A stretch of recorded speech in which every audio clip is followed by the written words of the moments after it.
Hello, you're tuned in to Word Power, the podcast where we learn new English words every day. Welcome back to the podcast, everyone. We're thrilled you're joining us for episode 3, where we're really diving deep into something we touched upon last time, the art of connecting thought to expression. Going from what's swirling in your head to actually articulating it effectively. Absolutely, Zia. It's such a crucial topic. In our last episode, we talked about how to structure your thoughts, how to bring clarity to them. Now it's about that bridge, taking those well-formed thoughts and getting them out there in a way that truly lands with your audience, whoever that might be. Exactly. And when we talk about communication skills, it's not just about speaking fluently, is it? It encompasses so many facets. We've identified a few key areas we want to explore today: explaining, describing, clarifying, expressing, debating, persuading, and suggesting. That's quite a spectrum. And I think the foundational ones, explaining and describing, are often underestimated. People think, oh, I can explain something, but can you really do it clearly, concisely, and in a way that's easy for someone else to grasp? You hit the nail on the head, Gina.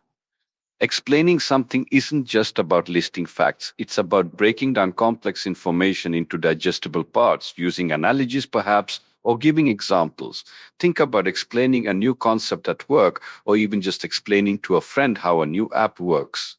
Right, and describing adds that sensory layer, doesn't it? It's not just the house is big, it's the sprawling Victorian house with its ivy-clad walls and grand turret stood majestically on the hill. You're painting a picture with words, drawing the listener in. Precisely. And that's where vocabulary really starts to play a huge role. If your descriptive vocabulary is limited, your descriptions will inevitably fall flat. It's like trying to paint with only primary colors when you need a full palette. So true. And then there's clarifying, which often comes into play when explaining or describing hasn't quite hit the mark. It's about recognizing when someone hasn't understood, and then rephrasing, offering a different perspective, or asking targeted questions to pinpoint the confusion. Active listening is absolutely essential for clarification. You have to be tuned into the listener's reactions, their body language, the questions they're asking, or even the questions they're not asking, to know if you need to clarify. It's a two-way street. It really is. And often I find myself saying, does that make sense? Or am I being clear? To invite that feedback. It opens the door for the other person to say, actually, could you go over that last part again without feeling awkward? That's a fantastic tactic, Gina. It shows you're not just broadcasting, you're genuinely interested in ensuring understanding. Moving on to expressing, this is where we bring in emotions, personal feelings, and convictions. It's less about facts and more about the human element. Oh, expressing is so important for building connections. It's about vulnerability, really. Being able to articulate how you feel, whether it's joy, frustration, concern, or enthusiasm, in a healthy and constructive way. It's what makes us human in our interactions. And it's a skill many people struggle with. They might feel the emotion but can't find the words, or they fear judgment. Learning to express yourself authentically can dramatically improve personal relationships and even professional ones by fostering trust.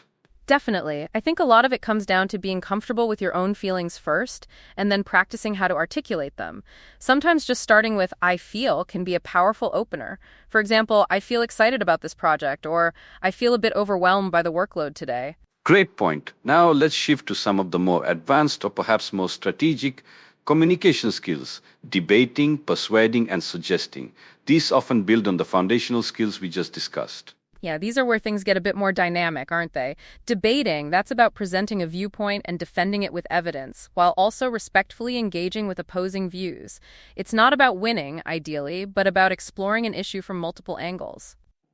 In theory, yes. A good debate seeks to reach a better understanding or a more robust solution, not just to be right. It requires strong logic, well-researched points, and the ability to anticipate counter-arguments, and crucially, knowing when to listen rather than just talk. Exactly. And persuading takes that a step further, where your goal isn't just to present a viewpoint, but to move someone towards adopting your perspective or taking a specific action. It's less confrontational than a debate, often more about building consensus. Persuasion often relies on understanding the other person's motivations, their pain points, and then framing your message in a way that resonates with them. It's about finding common ground, appealing to shared values, and sometimes using emotional intelligence to connect. I find that storytelling can be incredibly persuasive. When you can connect an idea to a relatable experience or a success story, it often sticks much better than just rattling off statistics. People connect with narratives. 100%. And then there's suggesting, which is perhaps the softest approach. It's offering an idea, a possibility, or a course of action without imposing it. It leaves room for the other person to consider it, adapt it, or even reject it without feeling pressured. I love suggesting because it respects autonomy. Instead of saying, you should do X, you might say, have you considered X? Or one idea could be Y. It fosters collaboration rather than dictation. It's a really powerful tool in team settings or when you're dealing with sensitive topics. It invites input and discussion, which can lead to even better outcomes because everyone feels ownership. So across all these modes of communication, Zia, it becomes clear that a rich vocabulary is absolutely indispensable.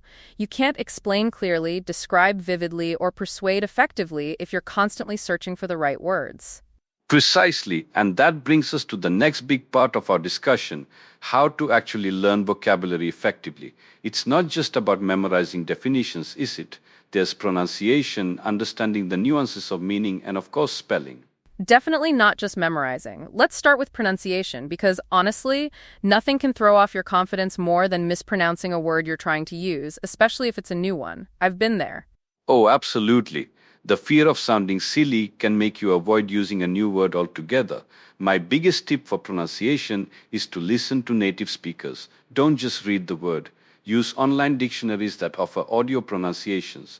Repeat it out loud, mimic the intonation. Yes, mimicking is key. And record yourself. Honestly, it feels weird at first, but hearing your own voice back helps you identify where you're going wrong. Also, breaking longer words down into syllables can help, and paying attention to stress where the emphasis falls in a word. That's a great point about stress. It can completely change the meaning of a word or just make it sound incredibly unnatural if it's placed incorrectly. For example, present as a noun versus present as a verb. Different stresses, different meanings.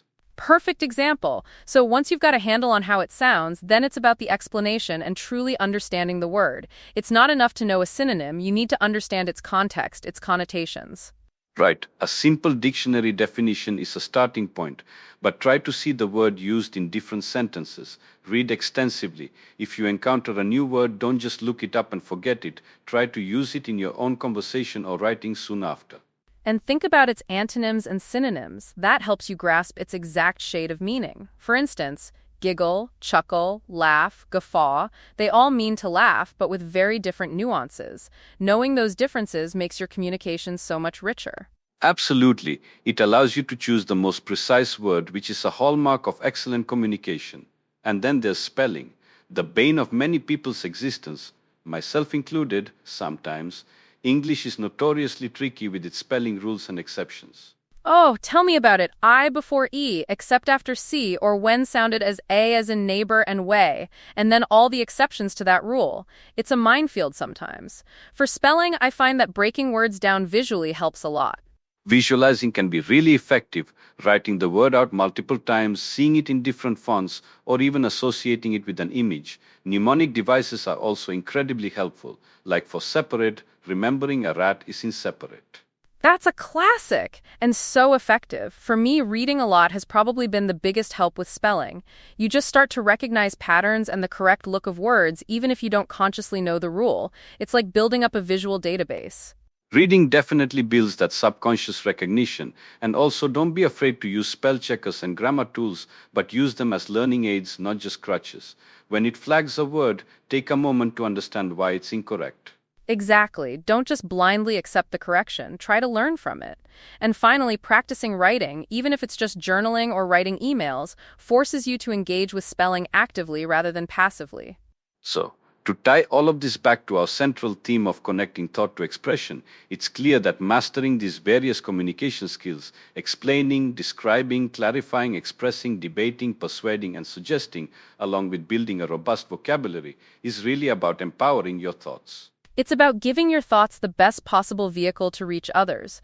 When you have the right words and you know how to use them effectively, your ideas aren't just understood, they're felt, they're considered, and they can truly make an impact. Think about the confidence it gives you too.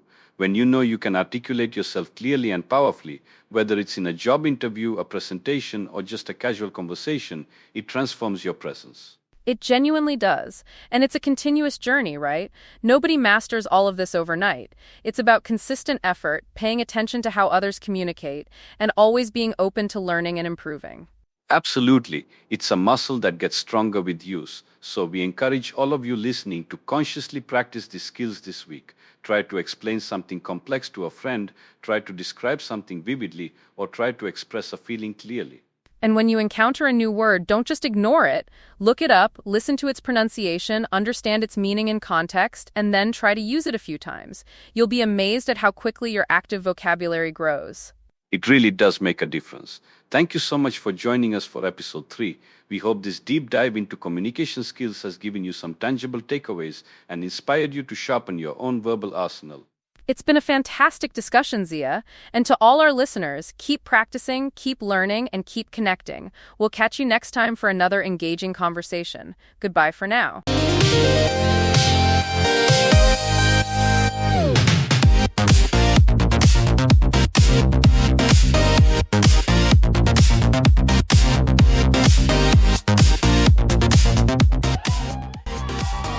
Hello, you're tuned in to Word Power, the podcast where we learn new English words every day.